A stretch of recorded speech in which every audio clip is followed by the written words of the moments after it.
Okay, so candlestick, CPR. Love this indicator. I like it because anytime I can take a fairly time-consuming manual study or manual process and automate it, it's saving me time, it's removing emotion, it's going to actually go through the time frames much faster than I can personally. I mean, you can see here, here's the IBFX CPR. I just drag and dropped it here on my platform, and you'll see it's scanning across multiple time frames. I cannot, there's no way that as a person sitting here in my trading office that I could by myself manually go through this many time frames as quickly as the CPR does. But that does not mean I should not at least understand the patterns. This automation is no excuse for lack of education. Okay, let me again. Automating a tool that you cannot do manually is just dumb. Okay, I really have to put it that strongly. I highly recommend you take the time to educate yourself to understand what the patterns are so that if you do see one, you're basically, in essence, confirming what the CPR has alerted you to. I consider this alert. Yes, it's recognizing, but I should be able to identify what this pattern is, this three outside pattern, on my own. Because there might be different variations of the pattern. Some pattern examples are great. Some pattern examples are not so great. The actual mechanics of the pattern might be available to me, but I think it's my job as an individual to still educate myself to understand what a three outside is. So let's go about doing that right now. So again, notice you've got the green and the red just to indicate whether it's a bullish or bearish pattern. Okay, and you've got the morning, evening pattern, soldiers and crows, three inside, three outside, clouds and piercing. Now the cloud and the piercing are the only two patterns of the ones that the CPR scans for that are two candle patterns. There's a number of two candle patterns in the world of candlesticks. Heck, there's a number of candlestick patterns in the complete world of candlesticks. But I have to mention that, generally speaking, it's been my experience that two candle patterns are relatively unreliable. One, they happen way too often, and they're fairly unreliable, I think, because of it. Okay? I think, and it's been my experience, that three candlestick patterns are rarer, they don't happen as often, and therefore they're much more effective. Okay? Also, I want to add that in my interpretation of candlestick patterns, I prefer to see these patterns occur within the context of a trend, and I prefer to use them in conjunction with some sort of support and resistance level that I was already watching, whether that be a pivot, whether that be a psychological level, whether that be Fibonacci, whether that be some sort of horizontal support and resistance or downtrend line. You know, I like to see them in conjunction with something that I'm already viewing as some sort of decision level. And therefore, the candlestick becomes confirmation, secondary confirmation. One more reason to consider that level more important, maybe more likely to be reacted to. Okay? Candlestick patterns are again, very effective, but I think they're most effective when used in this manner. All right? So, three outside down. This is a bearish, it's a bearish pattern we're looking at right now. What is it?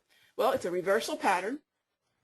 Okay? So, what you want to see when you get a three outside down is basically a prior trend that was up. Now, in my interpretation of candlesticks, the more significant that prior trend was, the more significant the pattern. Okay, this is a daily chart. All right, I can apply this to an intraday chart as well. But the more significant that move was, and how do you know it's quote unquote significant?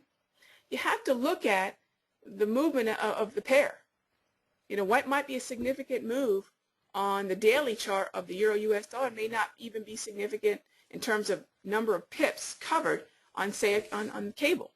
Okay, in 1 week, in 1 month, on one particular month, you might see very large swings.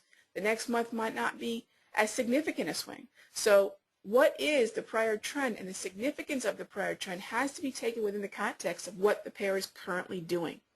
Okay? All right, so again, it's a 3-candle pattern, and what it is essentially, one, you have to find a little bit of an uptrend, which is arguably what you have here. You don't have to agree with the pattern, by the way. You know, you don't have to. What would help me feel more comfortable about this pattern? Some sort of resistance level, right?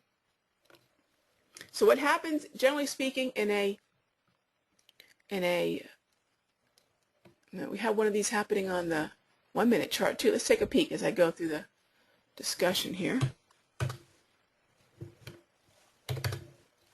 Okay, so on the 1-minute chart we had one as well. So the prior trend should be up, and the first step is you see a bearish engulfing. What is a bearish engulfing? Basically, you have one body, one candle being swallowed up by the range of the next candle, of the subsequent candle. So you get a short candle, and then you get the long candle. Again, short candle, and then this is the engulfing. Here's your short, here's your engulfing. The confirmation comes with the third candle. And in this case, you see a down candle.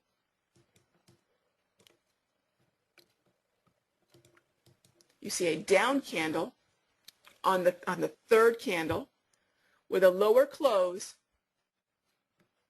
You can see here with a lower close than the second candle. So you have the engulfing and then the lower close. And basically what you're doing is you're breaking support after this wide-ranging type exhaustion day. Okay, this type of movement after a squat-bodied candle, this engulfing movement is exhaustion. Traders are kind of throwing their hands up in the air.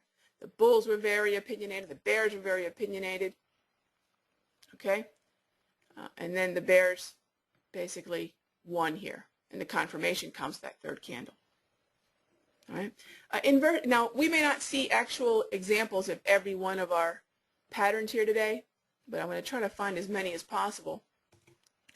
We have a 3 inside candle here. Okay, so let's talk about 3 inside.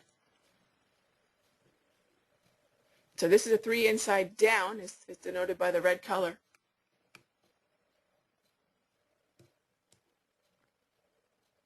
All right, so again, it's a reversal candle.